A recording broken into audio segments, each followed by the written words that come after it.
Andy, it's the start of a new week. We start in the first full week in November.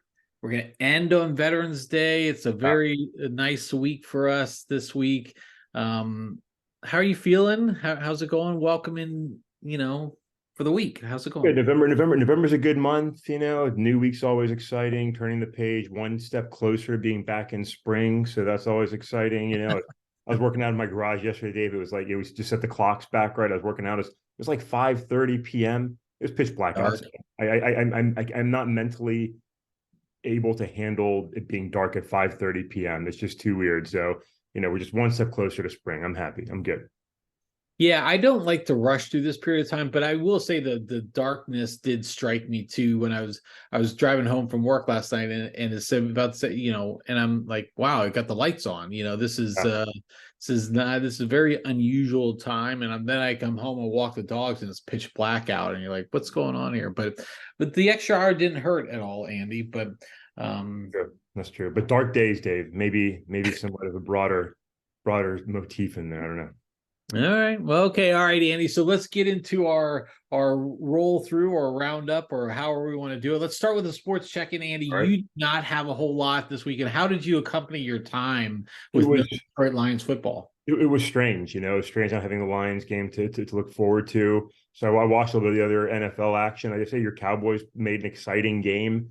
Good to see the Eagles beat them in the end, though, and but some other exciting NFL football this weekend for sure. I mean, the Texans had a wild one. They've got a dynamic young quarterback that looks like he could really come together in a pretty exciting way for a franchise that's long overdue for some success, and some other decent football and a kind of a weak slate of games, but not a bad weekend of actual football. So it was fun to watch, and Lions didn't get any worse this week. They healed up a little bit, got better, and so looking forward to them coming out and smashing the Chargers this week. But I'll tell you one thing: the Ravens really do look like Yeah. a dangerous team, and that's going to be interesting to see. I mean, I'm curious to see if they can maintain that level of dominance, in the weeks ahead. They right now look pretty tough. So one could argue them for the maybe the top team in the NFL right now. But yeah, exciting, fun weekend. But Dave, for you, how things go for you? I know you spoke about your Cowboys just now. I'm sorry, not really, but how'd it go for you in your sports weekend? Well, it was kind of an interesting sports weekend. I'll start with Saturday, Andy. So Penn State was playing Maryland, and for some reason, this game is always Penn State has dominated Maryland Yeah, for decades, right? I mean, Maryland has won two of the last, I don't know, 10 or something, and that's a winning decade for them, with regards to this. But for some reason, I always feel nervous about playing Maryland. Um, and Maryland is always like recently they've tried to put this little chip on their shoulder. Like about 5 years ago, they had the opening, the coin flip. Penn State comes out, Maryland comes out. Penn State extends the hands to shake. Maryland doesn't, shake hands. They yeah, don't want to do that. So, okay, fair, fine. You're the cool guys or whatever. You got your fancy uniforms. Penn State raids Maryland like crazy. One of their best defensive linemen was played on Maryland as a freshman. He thought it was a losing attitude, so he moved to a winning attitude. Comes to Penn State, and he's been a dominant player there. And then, a couple years in the COVID year, you remember that, they tried to fit in college football, yeah, no yeah. staying, no whatever. Penn State started off 0-5 that year. It was just really weak. Half their players didn't want to play. But they played Maryland and Maryland beat them. And again, one of those two times or whatever. But Maryland then posted, Penn State has the "We Are Penn State" Yeah, thing, and yeah, Maryland put out a poster. You were, we are, and it was like standing over Happy Valley or whatever. It's like just so ridiculous. So in the last 3 years, Penn State has probably beaten them 150-10 or something. It's just been like a good old fashioned ass whooping. Look, I lived in Maryland for a long time. I have a lot of friends who have either went to Maryland or have kids who went to Maryland. I can appreciate their basketball program, but let's just be realistic. Their football program has been losing for forever. If you're going to try to be something, start with winning football games against good teams, and then you can start talking smack and such, and you can start trying to be push back against Big Brother. Why don't you beat Big Brother consistently, and then maybe you'll keep your recruits in state. So I was happy to see Penn State, beat them down to even score in the last couple of minutes. I love it, 55 to whatever it was. Half the stadium. Maryland can't even sell out their own stadium. They had to have Penn State help them sell out tickets this time. But anyway, so that was a great Saturday. I flash forward into Sunday again. I like the sort of angry bitterness that you display there. I like it. I think I'm as a Virginian, I like to tease and mock my northern brethren in Maryland quite a bit. Right, as having terrible drivers, terrible rules. Different state altogether. So I like to hear you sort of pile on, even though you live there. So I like it. I like this angry Dave.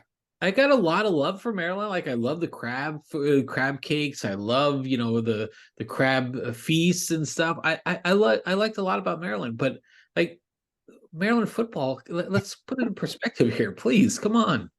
I mean, you guys have decades. You've had like 3 good years, and your best quarterback was Boomer Esiason and Frank Reich. Boomer. Hey. I mean, let's just go. Okay. All right. So that was Saturday. So it started off good for me, and a lot of good football games. College football games were great this weekend. USC and Washington was great. Alabama and LSU was great until LSU's quarterback went out. But then Sunday, to what your point, like there were a lot of what seemed to be loser games on. There weren't some, but they wound up being great. CJ Stroud is playing amazing for Houston. That team has won 4 games already. I mean, it's pretty amazing. Yeah. I saw a stat too for all you Pittsburgh Steelers fans. CJ Stroud already has in 8 games more career touchdown passes than Kenny Pickett. So it's another fun little stat. There's a lot to like about that Texans team, from their quarterback to their new coach, who I think is going to see him come in and do well. San Francisco, that franchise hasn't got exactly where they want in Super Bowls, but they've put out some good coaches from Team Shanahan there. Exciting. Yeah. So the Texans are really. I'm happy to see them do well. Happy to see them do well. They deserve to be the best team in Texas. You know what I'm saying? So. Oh man, come on. Are you okay? So let's go. Let's get into Dallas then. So I tweeted after the game. This was as Dallas of a loss as there has been in the last 28 years or something. I will tell you, like, this was everything you wanted from Dallas fandom, right? I didn't expect Dallas was gonna like win the game. Actually, I was hoping they'd play competitive after they got whooped by San Francisco earlier in the year. I was hoping they'd be competitive against a team, because look, if you're going to want to win the Super Bowl, you can't just beat up on loser teams. You have to win those games, of course, but you actually have to beat some winning teams too. Yeah. And so, it was 28-17, and I'm like, yep, here we go. And then the fourth quarter, they dominated the Eagles. I mean, it was like 14 first downs to none for the Eagles. And the Cowboys keep coming back, and I don't want to relive the game, but Dallas has a chance to win, or a chance to go ahead. Well, actually, Dak Prescott on a 2-point conversion steps out of bounds in the conversion, so that puts them that they have to get. They could no longer just settle for a field goal. They have to get a touchdown. They force a 3 and out, get the ball back with 46 seconds left or something like that. They get a pass interference penalty on the Eagles. Then they get a roughing the passer penalty on the Eagles. They make one play. They're down at the 5-yard line with something like 16 or 20 seconds left. And this is where the comedy comes in. False start. Now it's 1st and 11. Then they get a sack. Dak, what you cannot do when you don't have any timeouts left and you have only so many, you get a sack. I mean, you just can't do it. And then, of course, they throw a pass complete to short of the goal line, and they lose. Like, this is as Dak Prescott. You look at his stats, you're like, this guy was amazing. And look, he played really well, except when it mattered. And that's just where. That's just when you like. I don't know. I like Dak. Look, I'll take him over 15 other quarterbacks in the league right now, but maybe not 14 other ones. And that's the thing. Oh, come on. He might. Come on. This is why the Cowboys will never be good, right? It's an older picture. This is from when McCarthy was coaching the Packers. right? But so long as he is your coach, the Dallas Cowboys will not be a winning team. So I love it. I love it. Hearing your struggles, knowing far too many Cowboys fans, there's a little piece of me that just smiles joyfully every time I see them absolutely fail. And man, they had that game in the palm of their hands and just could not get it done. So They the did. McCarthy era, the McCarthy. They did so many things right, but Mike McCarthy is exactly why the Cowboys won't, because they won't hire a coach that like is any sort of creative play caller or anything. I mean, Mike McCarthy's I don't know. This was supposed to change, right? It was supposed to change. It was all Kellen Moore's fault last year. But all right, Andy, I can't do it anymore. Like we got to stop. I'm going to go down a path that I can't come back from. Yeah, I think the Cowboys lack grit, Dave. I think when Yeah. it comes down to it, I think they lack what the Lions have, and they lack true grit. And it's just not all teams can have that, So I'm sorry for your loss. I'm not sorry at all. And let's pivot, Dave, before tears come out and anything else. So. All right. Well, let's do in fact pivot. Who did the Lions play this week? We were resting. We were healing up this week, Dave. No. Who do they play this coming week? Chargers, San Diego. Chargers. Okay. Should be a good game. All right. So that should be a good game. Chargers won last night on Monday Night Football, beat up on the Jets. How bad are some of these quarterbacks? So let's just be realistic. Like Zach Wilson how do we not have 32 like elite quarterbacks in this league? I mean, I think it's not that they're not really good. It's just the level of competition they're playing against. Like, I mean, there's just some phenomenal athletes out there. So when you're being, when Max Crosby is chasing you down, when you're trying to throw the ball on, some of the incredible cornerbacks and safeties that are out there, it just makes your job extremely difficult. So, I really think that, for all the teasing I give some of the lousy play of the NFL quarterbacks, I just think they're playing against such elite athletes that it's not easy to thread that needle and get that ball in the receiver's hands. You've got to be pretty incredible to do, what some of these top tier quarterbacks do week in and week out, So, not really playing at Jared Goff's level right now. And that's just the way the NFL goes, Dave. It's just the way it goes. I'm like looking at some of the Arizona quarterback, never heard from him before in my life. The New York Giants backup quarterback, who's now maybe their starting quarterback, Tommy DeVito. He stunk at Syracuse. He stunk at Illinois. And yet he's a starting quarterback of 32 professional football teams. I mean, it's crazy. I mean, anyways, okay, Andy, we've been Josh Dobbs, Minnesota. Hate to see the Vikings do well, but man, love to see that guy just come in and just do an incredible job. So just hats off to him for that was phenomenal. So again, I hope the Vikings find a way to lose every game, but congratulations to him. That was great. That was a pretty good win. I will give him a lot of credit. Not coming in midweek, not knowing anybody, doesn't even know the names of the players, doesn't know it's pretty phenomenal stuff. So, hey, Andy, we've gone way too long on the sports, way too long, but I do enjoy it very much. So, Andy, let's pivot to some other discussion points. Let's talk politics. I know you've got a lot on your plate. I've got a couple of things I want to call up. So I mean, this is the former president is in a courthouse this week on his fraud trial, which is high comedy to see the reporting. And I always love the character sketches or the sketches that come out of that. It makes everybody look so appealing in these things. But anywho, I digress. Andy, where do you want to talk on politics? So I mean, there's so many places to go, and I just want to point out two things I thought were interesting that came out last week. Just sort of where we are, at this moment in time, about a year away from our next national election. By the way, it is election day in Virginia as we record. That's very exciting. It's going to be a very interesting day. I think nobody has any idea how the elections are going to shake out here in the Commonwealth today. So looking forward to seeing where it goes, and a lot of really interesting independent candidates running this year. So exciting to see where that goes. But looking nationally, two things. One, very interesting survey came out last week from Quinnipiac University, who does a lot of the early polling. And what I found was really interesting about it is, it's a very close matchup between those two top contenders, fan favorites, Donald Trump and Joe Biden, with in a head-on-head match. Biden's got a 1-point lead on Donald Trump, which is probably what I think people expect, right? It's been very close. The last several election cycles will be close again this election cycle. But what's really interesting was when they added in first just Robert F. Kennedy Jr. and then Cornel West. how much support those two individuals got. Now, again, this early in the process, still a year away, people tend to be much more willing to say, I support this, third or fourth candidate. So those numbers typically go down.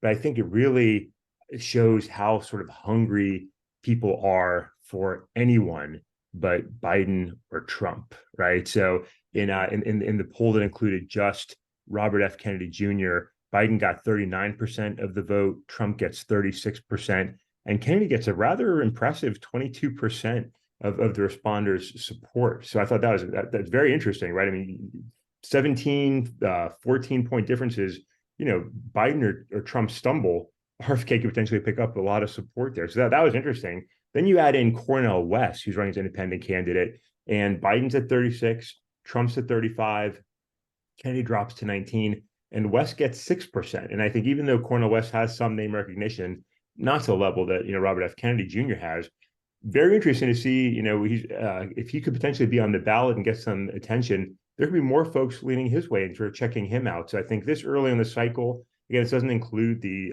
potential libertarian candidate that'll eventually be nominated. I love to see this level of enthusiasm for other choices. So I think it's very interesting. I just wanted to point that out. And then another article I thought was really interesting in Axios last week, Andrew Solander wrote about just sort of I think he titled it "The Savage Fighting in the GOP, damaging its newfound unity." And he just talks about the childish antics of some of the congressmen for the GOP right now. And I mean, you read some of the comments between Lauren Boebert, Chip Roy, Green down in Georgia, and Dave, it sounds like a middle school, party, right? I mean, they're name calling and biting each other's ankles about things, and I mean, it sounds like a popularity contest of who's in and who's not, and who's in the Trump clique and who's in the governing clique. And I mean, set aside politics, it's just so unbelievably childish. I'm like, man, this is the controlling party in Congress right now, supposed to be governing the greatest republic on the face of the earth, and we're like name calling each other like school children publicly. I mean, it's just a remarkable thing to see. Just how sort of pathetically childish Congress is. So again, that's not even commenting on the politics of the individual, the parties. Just set that aside. Just this sort of public nonsense that's going on inside of one party is just sort of a great testament to where we are here in November of 2023. So I'll stop there, Dave. I could go on rambling forever, but I thought it was very interesting articles. I'll share the links with you later, and people can check those out more. But interesting times. Yeah, this is going to be a great election cycle because there's going to be so many stories. I mean, I think to your point about some of the third party candidates, I think their challenge is getting on the ballot, right, and getting their voices out and trying to counter. I mean, RFK is going to get a lot of negative publicity because of his sound bites, right? The sound bites of his COVID stance, the sound bites of his other policies. They're going to come out, and only people are going to hear that 5-second burst, and they're going to say, oh, this guy's a loon. I don't want to hear anything more from him. And then he's not going to be able to get on the ballots everywhere. I hope he does, and I hope that can be accomplished, because I do think it is look, there's a lot of concerns with the two candidates. One might be in jail or be a convicted felon, which is a very real possibility. And look, I don't want to hear anybody who's saying, this is a real job or some sort of, Persecution. witch. Yeah, this is some sort of witch hunt. His own sons can't even maintain their lies on stand. I mean, so it is what it is. But I think on the Democrat side, they've got real problems too. I mean, those polling for a sitting president are very bad numbers. To be effectively even with Donald Trump, I know they've been close the last two elections, but at the same time, they're concerning numbers. And look, Biden, let's just look at the optics of it. I mean, he is on, in his public appearances, I mean, he looks like death. I mean, yeah. It is not a good look. It's not a very confident look. I don't know if anybody can consciously think that he's going to look. I don't wish death upon anybody, But I mean, do you really think he could survive another 4 years in office? And that's a very legitimate concern, because now you're not just voting for Biden, you're voting for the vice presidential candidate, because that's going to be the president. And, is Kamala Harris the person? A lot of people do. There's reservations within the Democratic Party about even that. And so I think they've got a lot of concerns. And look, they're kind of stuck between a rock and a hard place, because you got a president who's done some good things. He's done some other things very bad as well. But everybody, as we've talked in previous pods, everybody does. You've got a president who wants to run again, and he feels like this is his duty to protect against Trump, to protect America against Trump. But I don't know if that's going to do it. And I think, in fact, it's going to actually give more to Trump if he's the candidate here. So it's going to be interesting. Now, regarding about the political infighting, this is what happens when you gerrymander districts and you basically make these non-contest districts for people like Lauren Boebert, Taylor Greene, Matt Gaetz. I mean, these guys are all clowns. I mean, in no other environment would they be successful. And yet here they are, because they have a district that they can win 85% to 15. We talk about other countries and their political, the chaos that goes on in those, and how leaders will make it so that they get all their voting people. I'm not saying that there's any improprieties here, but that's what gerrymandering is, right? You're shaping the district for your benefit, and I think it's really unfortunate. So, Andy, I know I rambled a little bit on that, but just I think this is going to be a great election cycle, because there's a lot of stories here.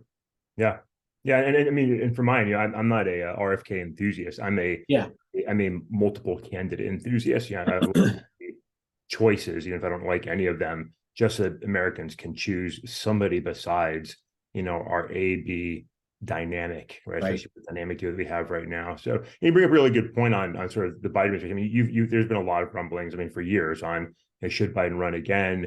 People aren't enthused about, Kamala Harris. And you bring up a very fair point. I mean, nobody's been closer to the other side while serving in office. Joe Biden, right? I mean, again, sincerely wish him well in his health and hope he lives a long life. But this job takes a toll. I mean, it takes a toll. You see that every president that serves, they age significantly while in office. So it's something that's seriously to consider. I would argue for Mr. Biden, he's not going to bring in Gavin Newsom or some other outsider into his as the vice president, because it's bad optics, right? But I've thought for a while that the best thing they could do. I mean, look, Biden's overwatched a difficult time in American history. I mean, realistically, regardless of what you think of it, man, he's had to overcome, COVID, right? We've got Russia invading Ukraine. Now I've got crisis in Israel. And these are significant issues. They're very demanding on whoever's serving as president. And Biden, whether you like what he's done or not, has to manage that stuff. Personally, I think the best move he could make would be rotate some of his senior officials and cabinet members and get Kamala Harris out of the vice presidency. Secretary Blinken's been running around like a man on fire for years, trying to support, America's foreign interests.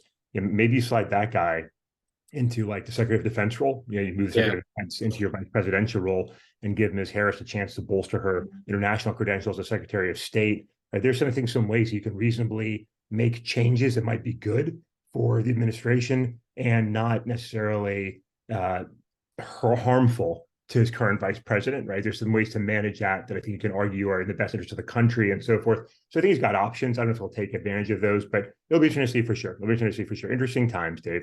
As you said earlier, maybe the dark days outside of my garage last night might be indicative of more than just time changes. It's an interesting time for sure. Yeah. I mean, related to Biden's age. I mean, Trump's no spring chicken either, right? I mean, he's up there in age too. I mean, there's a lot of concerns, and I think it just comes back again. Is like, honestly, can you really look at us and say this is the best we've got? This is a country, one of the greatest countries in the world. We've done a lot of great things in the world over our history, and this is the best we've got. I mean, I just challenge that notion in every way, shape, and form, and I think it's just indicative of our political system, and we can continue to rail upon this for hours, Andy, I'm sure, but there are other things. Anything you want to close on this topic, Andy? No, I don't think so. I think we're good, Dave. I think America's exhausted. I think we're exhausted, and it's way too early. We definitely are. We definitely are. So, Andy, I'm not sure we're going to be able to get into as deep of this conversation as I want to.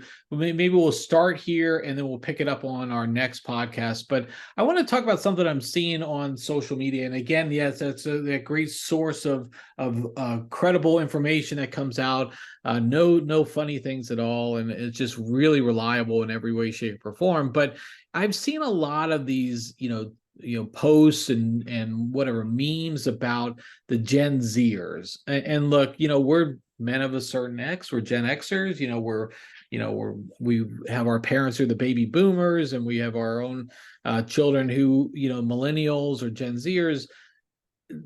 There's a lot of this notion about Gen Zers are going into the workplace now and they're finding that work is hard. And oh my gosh, I got to go 9 to 5. And there's a lot of grief being given to these people who are complaining about, how do I have a life? How do I do this? I want to make money to live, not live to work, and all this other stuff. And there's a lot of fun poking at their expense here. But I want to just for a minute challenge that notion. Now look, there's a lot of things that we've done over the last 20 years in this country that have made it very challenging for that Gen Z population. And I think some of it is, as parents, we've done, now not us directly, but we have an ability to shape that. And I think as we prioritize some things over the other for this, we prioritize go to college. It doesn't matter what you need a college degree. You need to be able to, pursue your life's passions, and don't worry about working, that little job at the grocery store or pizza delivery like you did, or I was a paper boy, a lifeguard. Don't worry about those jobs. We want you to really focus on your schooling. We want you to focus on your life's pursuits, your sports clubs or your high habits. We want you to pursue that unabandoned. In a lot of ways, we've shortchanged these individuals because we've told them to do the right things. You've got to, in order to get ahead, you got to do these right things. That means, have this application going to college that has all these social clubs that you're involved in and all these other things.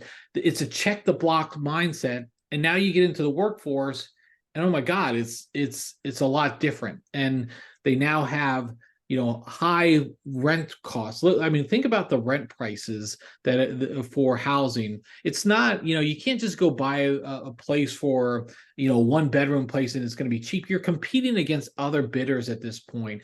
Things have been asked upon you that or be given to them that are put in really challenging positions. Inflation's at an all-time high. The job market's really tough. Even the jobs that you want to get, sometimes they get maybe overqualified for, or they may not want to pursue. So I think there's a lot going on with this generation that I think they're being unfairly branded as, for some reason, they're like just slugs and they just want everything given to them. It's a trophy culture mentality. Everybody gets a trophy. I don't think that's the case at all. I think our system, I mean, right now it's really hard, I think, and that's being overlooked. Yeah, no, Dave, I agree with you. I think there's, we can turn into discussion this week. Might be a good topic for the week to be honest. But I would argue that no generation since the kids coming out of high school and college during the Vietnam era have had to face actually more adversity than Gen Z does. I mean, COVID alone was just a massive game changer at so many levels, psychologically, educationally, job opportunity. The dynamic on the world stage right now is very complex, and all the issues you just touched upon, we don't give them enough credit for their resilience and their attempt to successfully navigate a very complex environment that they're coming out into. So I look at Gen Z, I'm the father of 2 Gen Zers, and I'll be honest, I respect the adversity they're going through and trying to overcome. And I have the most hope in that generation than I've had in any other. I mean, more so than our Gen X. I think, I'm really proud to be a Gen Xer, I think, but we're a quieter impact, on the world, our generation, largely because the baby boomers will never get off the world stage. That's another story. But, millennials have their own successes and challenges, but I really think Gen Z has a lot to offer, and I'm excited about this generation and what they're doing. And to be honest, challenging some of the traditions of society, challenging maybe the excessive work schedule, challenging the way we go about our days, being curious about maybe doing things differently. Hey, that's good. That's healthy. And I think when it comes down to it, I don't think there's any issue with them not being able to work. It's a shock when you enter the workforce, and it's just now, these goofy times.